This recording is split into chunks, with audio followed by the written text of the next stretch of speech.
तुमचा व्यवसाय चांगला चाललाय, विक्री वाढते, पण तरी नफा कमी वाटतो.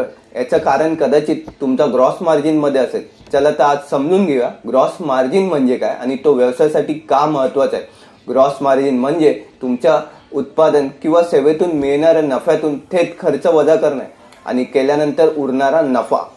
थोडक्यात विक्रीतून उत्पादनासाठी लागणारा खर्च वजा केल्यानंतर तुम्हाला किती फायदा होतो हे ग्रॉस मार्जिन सांगतो. समजा तुम्ही प्रत्येक कप चहा हा 20 रुपयाला विकताय आणि तुमच्या उत्पन्नासाठी तुम्हाला 10 रुपये खर्च येतो, ज्यात दूध, साखर, मसाला वगैरे सर्व आहे. ग्रॉस मार्जिन काढायचा फॉर्म्युला आहे gross margin equal to bracket total revenue minus cost of goods sold divided by total revenue into 100. म्हणजेच gross margin equal to 20 minus 10 divided by 20 into 100 equal to 50%. याचा अर्थ प्रत्येक कप चहावरती तुम्हाला 50% gross margin मिळवतात.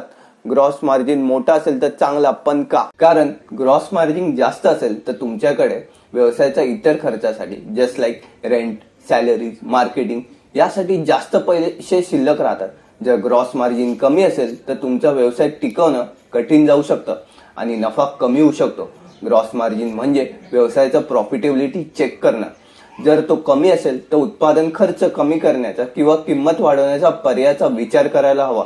अशाच महत्त्वपूर्ण बिझनेस टर्म समजून घ्यायच्या असतील तर शार्क टँक बिझनेस मंत्रा ही सिरीज नक्की बघा आणि पुढच्या एपिसोडसाठी फॉलो करा आपल्या भूषणला, ज्यामध्ये आपण बघणार आहोत नेट प्रॉफिट मार्जिन म्हणजे काय.